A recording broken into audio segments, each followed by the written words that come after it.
भोलू का समोसे का ठेला पूरे गांव में मशहूर था। उसके गर्मागर्म आलू भरे समोसे और हरी चटनी की खुशबू लोगों को दूर दूर से खींच लाती थी। लेकिन लोग उसे उसके समोसों के लिए नहीं, उसके नाम को लेकर भी चिढ़ाते थे। ए आलू, 2 समोसे देना। मेरा नाम भोलू है, आलू नहीं। पर तेरे समोसों की जान तो आलू है ना। तू तो हमारे लिए आलू ही हुआ। भोलू बड़बड़ाता, लेकिन काम चलता रहा। शाम को उसकी पत्नी मालती आई और झल्लाई। अजी, ये फोन छोड़िए, आप मोबाइल में ही घुसे रहते हो। ग्राहक आ रहे हैं, आप फोन में लगे हो। चलिए घर चलिए, अब देर हो गई है। भोलू ने जवाब दिया। शाम को ग्राहक आते हैं, मैं सब संभाल लूंगा। क्या संभालेंगे? मालती ने ताना मारा। सुबह 12 बजे उठते हो और 4 बजे ठेला बंद। कमाई आधी हो गई है। पहले 500 रोज आते थे, अब मुश्किल से 2000। तुम क्यों चिंता करती हो? मैं हूं ना। हाँ, लेकिन काम में ध्यान नहीं है। हर वक्त फोन, ग्राहक इंतजार करते हैं और तुम फोन पर सट्टा देखते हो। एक दिन भोलू ने देखा कि उसके पास कम कमाई हो रही है और उसके कुछ दोस्त सट्टे से पैसे कमा रहे हैं। उसने भी मन बना लिया कि वो भी किस्मत आजमाएगा, लेकिन पैसे नहीं थे। उसने अपनी पत्नी की सोने की बाली गिरवी रख दी और 500 लेकर एक सट्टा लगाया। अगले दिन उसने बिना कुछ किए ये 1000 कमा लिए। वो खुशी से उछल पड़ा। देखा भाग्यवान, सिर्फ 500 से मैंने ये 1000 कमा लिए।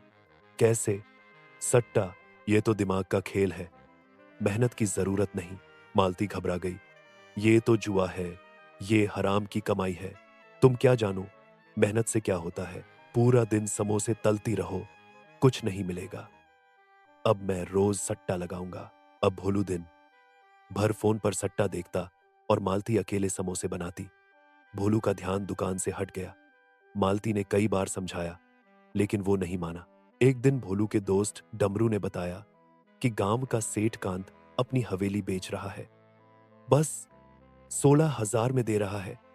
तू ले ले भोलू। ऐसी कोठी रोज नहीं मिलती। भोलू की आंखें चमक उठी। वो रोज ठेले से उस हवेली को देखता और भगवान से प्रार्थना करता, काश एक दिन मेरी भी कोठी हो। लेकिन उसके पास सिर्फ 60,000 थे। उसने गांव के मुखिया से 14,000 उधार मांगे। मुखिया ने बिना गारंटी देने से मना कर दिया। तब भोलू ने चोरी से घर के कागज निकाले और घर गिरवी रख 14,000 ले लिए। अब भोलू के पास कुल 23,000 थे। उसने ये पूरी रकम एक सट्टे में लगा दी। अब बस ये आखिरी बार है, इसके बाद हम सेठ और सेठानी बन जाएंगे। समोसे बनाएंगे नहीं, दूसरों के बनाए खाएंगे। अगले दिन भोलू दुकान पर आया, लेकिन समोसे नहीं बनाए। फोन पर सट्टे का नंबर सुनते ही उसका चेहरा उतर गया। फोन हाथ से गिरा और वो रोने लगा। क्या हुआ? मालती घबराई। सब डूब गया, सट्टा हार गया, हमारा घर भी। अब हमारे पास कुछ नहीं बचा। मालती का दिल टूट गया। उसने जो घर एक एक पैसा जोड़कर बसाया था, वो भोलू के लालच में चला गया था। वो घर छोड़ने की तैयारी करने लगी। तभी मुखिया दरवाजे पर आया। मुझे सब पता चल गया है भोलू, तुझे सबक मिल गया। अब तुझे घर छोड़ने की जरूरत नहीं, लेकिन धीरे धीरे मेरी रकम लौटा देना। भोलू रोते हुए बोला, सेठ जी, मैं अब कसम खाता हूं, अब कभी जुआ नहीं खेलूंगा।